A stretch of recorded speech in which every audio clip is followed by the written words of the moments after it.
People of the world, hello and welcome to episode 155 of Marketing as a Foreign Language. I, of course, am your host, Kellen Kautzman. I cannot put into words in 5 languages, Bosnian, German, English, obviously, I want to say Russian, and I can't forget the last one, are some of the languages that our guest speaks today. He was a captain in his regiment. He is the author of an incredible book that, believe it or not, I was taking Korean, punching it into Google Translate, too many characters, so I had to size it down. Boom, boom, boom, boom, boom, boom, boom. And I found that in this Korean article, it mentions Richard Lyntton as being broadcast over the North Korean airwaves, or not that specifically, but being part of this kind of cultural phenomenon. But he's getting global coverage, which is so neat. And for us to even begin to unpack his entire life in this episode ain't gonna happen. So hopefully we'll have Richard back on the show. But ladies and gentlemen, it is my pleasure to introduce to you the incredible Richard Lyntton. Thank you, sir. Great to be here. Very exciting. And one of the most important things is that Richard also has a cup of tea in front of him. For fans of the show, you know that we are tea enthusiasts.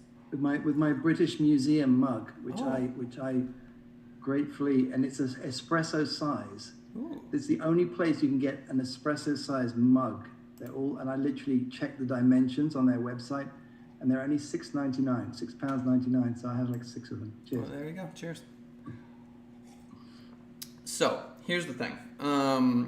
As Richard and I were chatting before the show began, it became very, very clear to me that there's just an infinite amount of life to unpack. So we're going to start at the beginning, but before we get into all that, I just want to mention that Richard, among many things, actor, secret agent, Russian spy, these are jokes, he obviously is an author. So we will get to that, but he's lived quite the life. So why don't we start, Richard, at the very beginning, like we always do. If you want to, like the Buddhist we had on our show, she went even further back. She said, if it weren't for this Nazi general walking into my grandfather's shop, he wouldn't have survived the Holocaust, right? So she went even further back. So it's entirely up to you where you want to start your story, but where does it all begin, Richard? Oh, well, so I was born in London in 1966. So grew up in North London, went to local high school. It was grew up in Hampstead, very sort of bohemian, artsy area, lots of writers, politicians, actors, fantastic place to grow up. And then I studied languages for A-levels, German and French, went off to Exeter University to study Russian. And the big thing was that you got to study a year abroad in Russia, 10 months.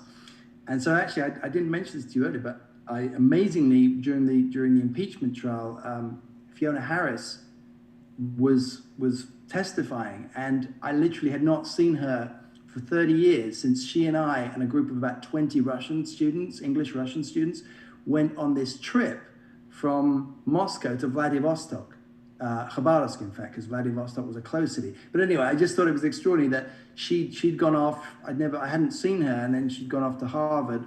And there she was on TV during the impeachment trials as a Russianist.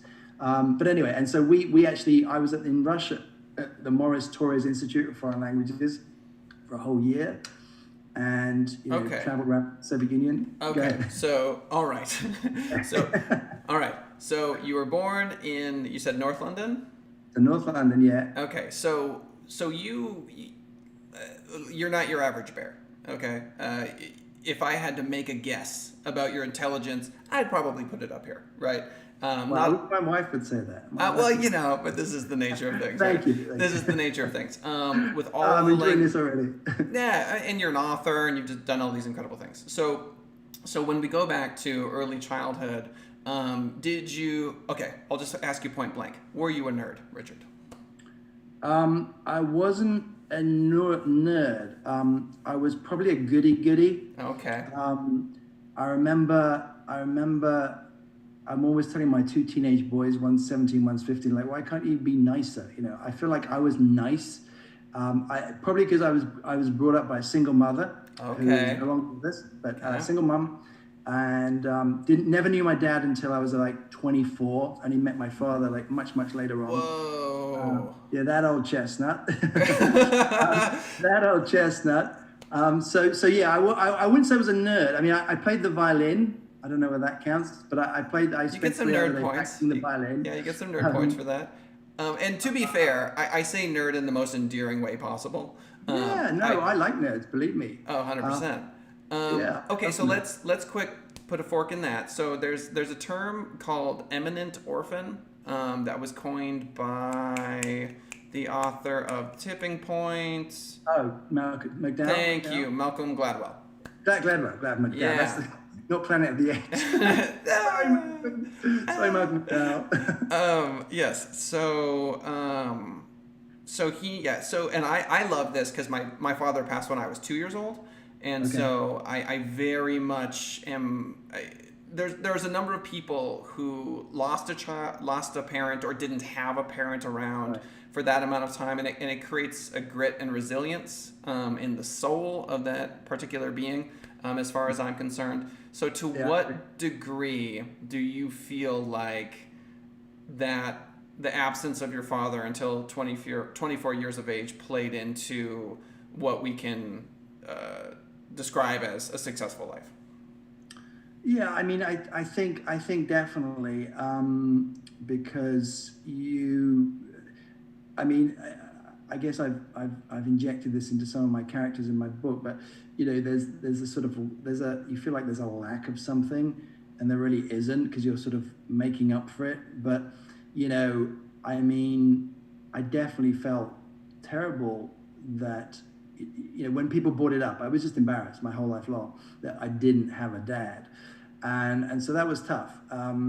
And I remember when I was about 8 years old, I was in a taxi at my grandmother's house in Worcestershire. I was going from Upton upon Severn to a little place called Pershore. And I just always remember this one memory that the daughter came with the taxi driver, and she was probably my age, and so they were just perfectly, country taxi driver taking me from one, grandmother to aunt, and she said the little girl said, "What does your dad do?" And I was like mortified because I couldn't answer, I was so embarrassed to say I don't know, and even more embarrassed to say I don't know him. So I mean, my mum was great. She was absolutely fantastic. She was a character. She worked in a bank her whole life long. She she was just wonderful. And people used to say to me, "Oh, you don't realize how lucky you are because your mum's fantastic. Your mum's fantastic." Mm, And I used to say, "Well, why is she so fantastic? Like all kids do. She doesn't seem that great to me." And so years later, or even when they'd passed, you finally realize how great they were. that's right. But yeah, definitely. I mean, I think I tried to make up for it by going into the army, becoming an officer and a gentleman, as supposedly it's called. You see the movies and then you think, oh, that looks fun, and then of course it isn't, because then you get into the army and then you go off to war, and that's not so fun anymore. Right. So yeah, I mean, definitely plays a part. So, okay. So, when I was sitting down to write my book, I remember it being quite stressful, quite painful. It requires a lot of mana, if you will, willpower Correct. to envision, hold on to the vision, push it all the way through to completion. And it's not just literally writing the book. It's getting someone to edit that book. It's finding a cover for that book. It's thinking about the art. It's telling people you're writing a book, and now they're like, oh, when's the book coming out? And you've got all these different social pressures. And then, of course, you want to win. You don't want to be a failure. You're pushing. And to me, there is a direct correlation between how many gut punches you've taken in your childhood and how comfortable you are with being uncomfortable, and the ability to birth something like this later in life, or to stand on a stage and to act, or to do these things because the sweat, the anxiety, the cortisol jumping, the lack of serotonin and dopamine in the brain, it getting used to that at an early age, I feel like, is a driver of success. And do you feel like you had a thick skin, or you developed a thick skin early in childhood Yeah, because I of mean, that? I my again, my boys were laughing at me yesterday because I said, "Oh, I was bullied at school." You know, I had to punch someone once because they kept on bullying me. Yeah. And they couldn't believe it. You know, they hadn't seen me like that. Yeah. But I mean, I remember being in a classroom, age 13, and the kids like were singing, "Richard is a racist crawler. Richard is a fascist pig." It's a fascist pig? A fascist pig, yeah. And the reason they said that was because I was in the military cadets, and there was a lot of sort of liberal, kids in my class, and they hated the fact that we had like military cadets in the school. Wow. And I was just doing it because I kind of like dressing up in a uniform, and I got to shoot a rifle, and and got to fly planes. Literally, I got to actually fly a plane and become a glider, get my glider's license. Right. And so basically, I agree with you. I mean, there's many examples that the harder it is in your childhood, the more resilient you are. Because all these successful people you watch, and actors particularly, I watch, I read about actors mostly and writers. Their childhood were really, really tough, and so now, I'm in the leafy suburbs of Philadelphia in the USA, and I always feel like my two boys have it too easy in some ways. They go to great school, and they don't have any great hardship, and I sort of think, well, I want them to have hardship, but then you don't, sort of thing. So yeah, absolutely agree. I mean, so much of that thick-skinnedness, particularly in the army as well. I mean, the army was like brutal, as you can imagine. Yeah. So, okay, I love all of that. Quick aside, Richard has acted with Sylvester Stallone. Yes, Correct. No, true so? Okay, we're just going to shelve that for now. Just put that in the back of your head. Good story there, but I'm sure, but we got to go back. We got to go back to the punch. Oh, please. What's the punch? Who punched who? Who's this bully? Oh. Why are we punching people?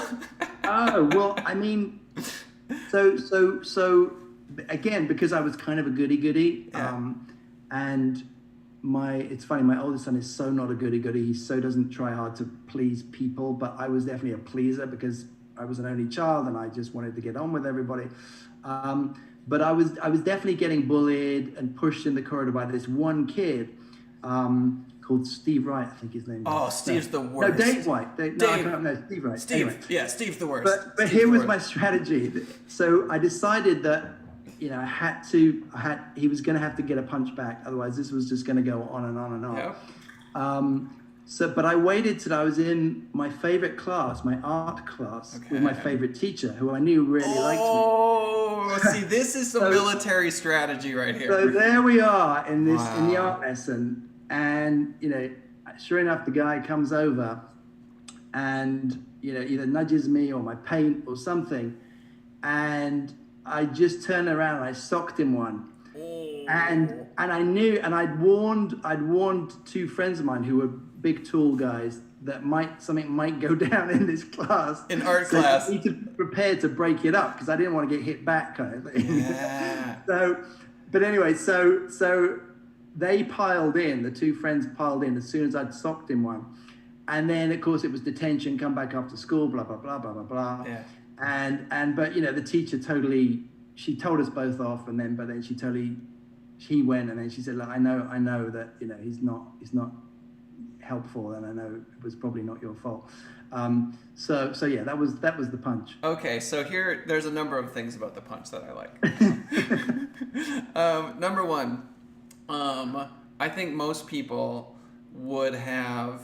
So again, going back to lack of father in the house, there's a certain amount of anxiety, just kind of baseline foundational anxiety that creates in one's life, where you just have to constantly be dealing with this. Because for me too, people would always be like, my dad this, my dad that, and every time it hurt.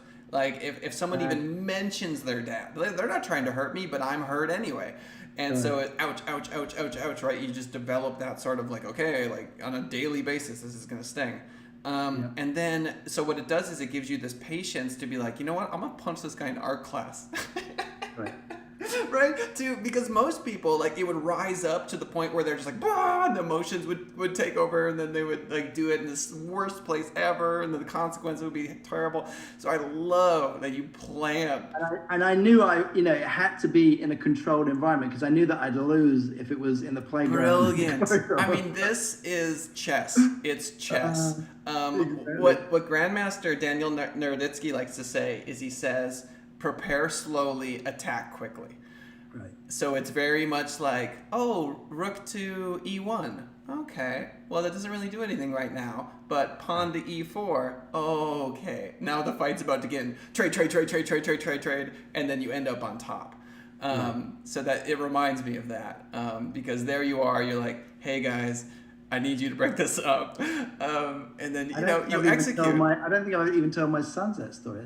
You're a pretty good interviewer, getting all this stuff out of me. Well, all I'm saying is that you're on stage, right? And then you say, you open your speech with, I just decked him. It's the first thing, or you said sock him, right? That's your language, whatever. I would say deck him, right? That's how you start your speech. And you stand up there and you just kind of wind up and you're like, and I just punched him right in the face.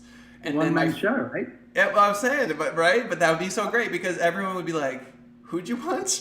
Why did you punch him? And then you gotta find out. And then you go back and you say, well, my dad early in life, right? And then it all leads up to this punch, which I think is brilliant. And it's like and I love that it was an art class too, because that's such a kind of calming, like, art class. Miss Fairfax Jones, I remember the lady, Miss Fairfax Jones. And then like, I think it was about 10, 15 years later, I went back to London and stayed in a friend's house, and she literally had moved into the house next door to the friend. And I remember, and I said, do you remember me? I said, I used to be your pupil about 10 years ago. And she said, not really. And then the next day I saw her again and she said, I do remember you, and I remember the fight. Yeah, that's right. How could you forget that boy? She sort of thought about it. It was so funny. Yeah, I love it. Yeah. Okay. So, all right. So, covered I do want to get to when you meet your father and do all that sort of thing, but I do want to tie the basic premise of the book to this kind of violent moment. Okay. So what is the fundamental premise of the book that you're selling now? So the book is called North Korea Deception. Mm-hmm. And it is about a British journalist, who goes to the Russian Far East and becomes embroiled in a global conspiracy to destroy a nuclear reactor. That is the basic premises. So okay. And so thriller genre, political action adventure. Okay. And is there any punching?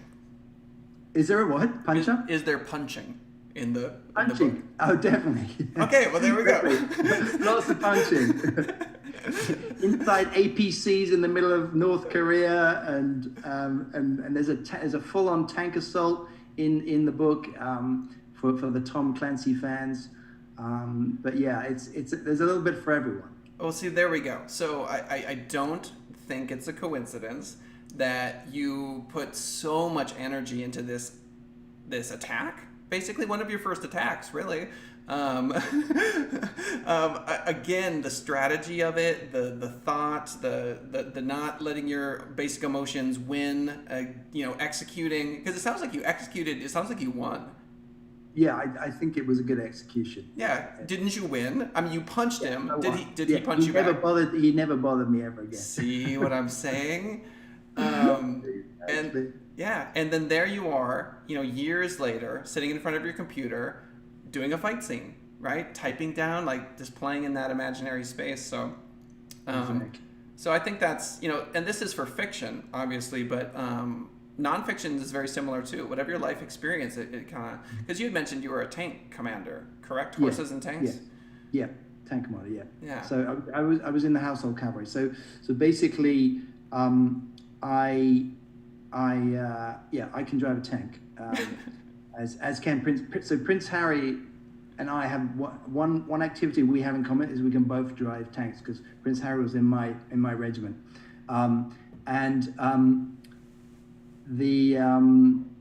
Yeah, I was going to say something there about being on the tank range, but it will spoil the plot in the story. So Okay, we don't want that. Yeah, no, that's easy. We got plenty to talk about. So we don't need to. Okay, so young boy, London. By the way, just one of the most uncomfortable. I just want everyone to know, in case you haven't been in the military, but one of the most uncomfortable things, physical things I've ever done, and people should know this for people who. Either as the driver, if you're the driver of a tank, and I never even realized this until I became a tank commander and went into the army, you have two drivers, and the tank driver literally sits, he's literally lying down. He's lying down on his back, and he's looking at a periscope right above him with the two levers. That is how a tank driver drives a tank, which I just, when I found out, when I got to the tank school, as it were, there's literally a tank school, the Royal Armoured Corps, I thought, oh my God, I'm glad I'm not a driver, I'm not a soldier, I'm an officer, so I'm going to be up in the top. Because it's funny, I think you become a tank commander, but you've never sat in a tank, you've never even driven a tank or know what a tank is like, but yet you join the cavalry and you're going to become a tank commander. But then the commander, in a way, is just as bad. You've got literally a guy, the gunner, sitting between your legs, and for both of you, that's not particularly pleasant, especially if you're shut down for several hours at a time. But anyway, I digress. No, that's not a digression at all. So first of all, the being comfortable in that situation. So here, one of the reasons why I believe that this sort of interview format, live streaming in 2021, is perhaps the best form of advertising, is because your experience doing what you just mentioned, basically being inside of a mech, right? It's a mech. It's this ridiculously heavy Vishnu destroyer of worlds situation, right? That you're tag teaming too. It's not just you. It's you and someone else. Four people, yeah. Well, there you go. I mean, all of you have to be working. It's not just this one man thing.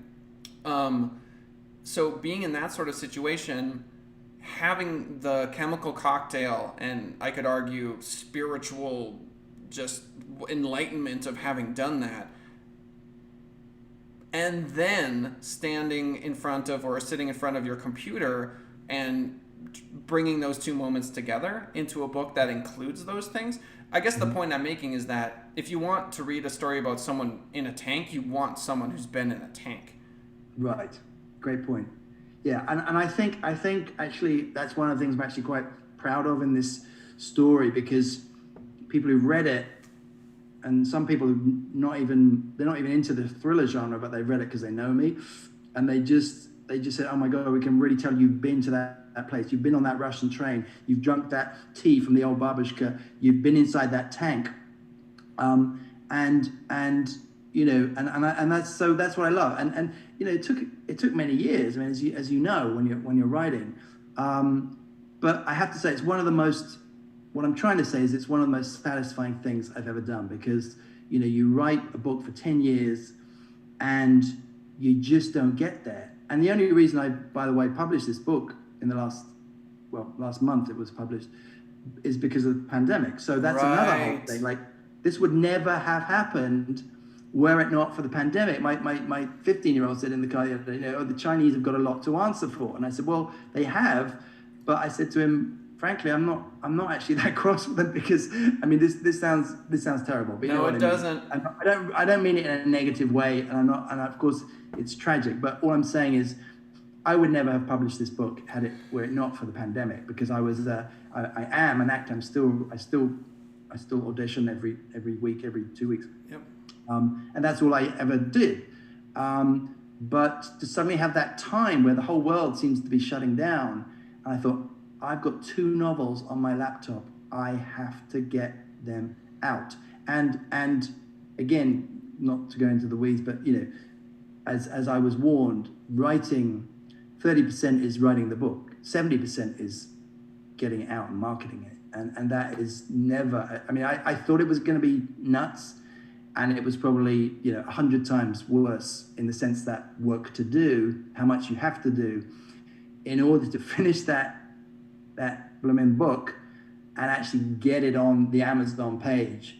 I mean, you've been through it, and but I guess my point is it's liberating, it's wonderful, it's fantastic. I've been in these great movies, these great movies that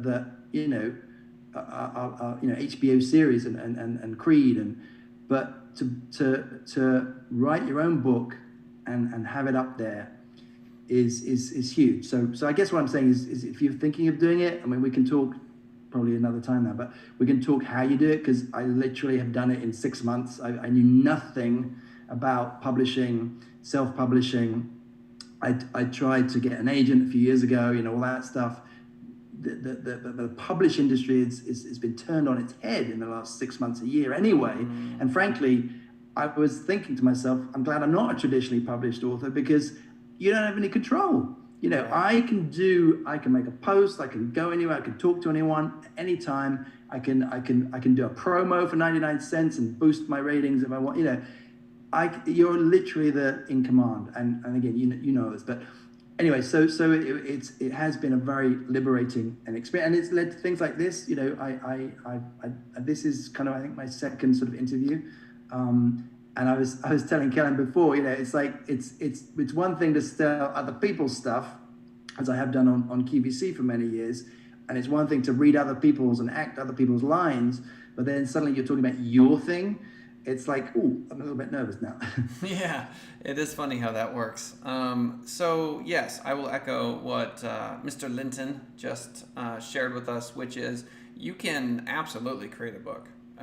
You have all of the capacity to do exactly that, and it has changed my life. And then to the point that you were making earlier, which you have to do this dance every time you talk about enjoying life in the midst of chaos. And this is just the nature of being human. We have to do this sort of two-step that goes, excuse me, that goes, oh, I know these horrible and horrifying things have happened to people, and I understand that, and I empathize with that, and my heart goes out to them. I also see a silver lining in it, and here's this incredible thing. And this is the yin-yang, excuse me, of experience. So that two-step is always there. So I don't think you can really get to that second step without first acknowledging that first step of going, yes, it's horrifying. I understand that COVID is a horrifying virus that has ravaged lives, and it is just, it's unforgivable, it's unbelievable, it's without words, or no words to describe the horror. Also, here are the infinite list of blessings I can tell you, and things that would not have transpired had that not been the situation. And I feel like it echoes our original point, which is you grew up in a house where it was your mom was incredible, but you had a hard go at it. And that's what this is. It's the hard go at it. And if you can find the strength to be inspired, to be an inspiration to others, that's the whole game as far as I'm concerned. And obviously the core of that is love. Yeah. I agree. Another thing that I'm very keen on is the whole sort of meditation and positive energy. And I think when you just said that, what it reminded me of was getting in between that gap of the thoughts and that infinite sort of space. Oof. And that, I mean, but that's what you reminded me when you said that, because you do all this stuff and you want to be positive, but at the end of the day, you love, like you say, is the most important, and love and peace, right? I mean, that's like a ridiculously 180 degrees conversation here, but that's what we all want, and so however you choose to do that. I mean, I'm writing a thriller, an action thriller. Like sometimes I think, well, how is that peace and love? Oh, I mean, I couldn't. It absolutely is. You know that it is. Yeah. I mean, because if we can take all of the demons and put them into the video game, put them into the art, put them into the catharsis, and express them, and then in this reality live this very peaceful experience, well, isn't that the best possible scenario to get them out of us in that way? Yeah. No, it is. And so for those thinking about writing, for example, I literally grew up with, the idea that there were 5 publishers and literary fiction was the thing, and commercial fiction was sort of, a rude word, a taboo subject. Oh, commercial fiction. And it took me literally several years to realize that I like commercial fiction and I want to write commercial fiction and I want to write a page turner, and that's what I enjoy reading and that's what I enjoy watching on Netflix. But again, it's a whole big conversation, but it's extraordinary how long it took me. I mean, I'm over 50, but it's extraordinary to me how long it took me to have the confidence to do that. And it's like, the things I wish I'd known way back, and you want to tell your kids, you tell your kids, but then what I've also realized is you can't tell people what I've learned or what you've learned. They have to just do it. Yeah. So the thing is, you just got to do it, whether it's a book or making a film, in my world, or starting a business, whatever it is. And one of the things actually that I decided 6 months ago, before I as I got going, I just told myself, don't think of this as a literary book. This is the world at the moment. The world has become one big search engine, and I decided that I just had to accept that and get into the marketing and get into the way. And I didn't know how to at that stage. And I didn't know how it all worked. I didn't know Amazon ranks and categories and Kindle Unlimited. I didn't even know Kindle Unlimited existed. I literally didn't know you could pay $30 a month and read as much as you wanted to. But, I guess what I'm saying is you just have to make these adjustments. And one of the adjustments, there were several, but one of them was, that this is, our world is one big search engine, and I have to get in that search engine. Yep. And even though I'm an artist, I consider myself an artist and a writer, I'm an actor. You have to like throw that stuff out the window that says, oh, I'm sort of too delicate. That's not my thing. Right. And one final thing is, because I think we have to go soon, but I've been doing these courses, this Amazon Ads School, with a wonderful fellow called Brian Cohen. And I'm sitting there on one of those Zoom things, and there's like 3 pages of Zoom people sitting there, listening to him. And I couldn't believe, because I'm in America, I'm in Philadelphia, but a third of those people were Brits, were English, taking this Americans course, and they were learning about Amazon ads. And then they were all these old ladies with gray hair who you sort of imagine are writers, like the fiction, historical fiction writer. I mean, they look like the archetypal writers. But I thought, if you'd have told me that these ladies are really into Amazon ads, I would have just laughed. Yeah. But they'd all made the switch too, is my point. Yeah. And I thought, well, if they can do it, I certainly, yes, I'll continue to audition as an actor, and I hope I get a gig soon and all that kind of stuff. But I was really kicking against this idea of I've got to go back to the trenches and learn how to do Amazon ads because I'm a writer. Yeah. But you have to. Yeah. That's the bottom. You've got to go and learn it. That's exactly right. And so maintaining mental flexibility as you age is very important. And Richard, I don't know if you all agree with me. Of course you do. Has been a phenomenal guest. Put your hands together for Richard Lyntton. It's been a pleasure. We will have you back on the show, hopefully. As far as I'm concerned, we've made it to the punch. Okay, so I want to take it from the punch, and we'll push forward from the punch onto the next episode. But ladies and gentlemen, thank you so much for swinging by the show today. That is all, and we will see Richard on the next episode. Bye-bye. Thanks so much.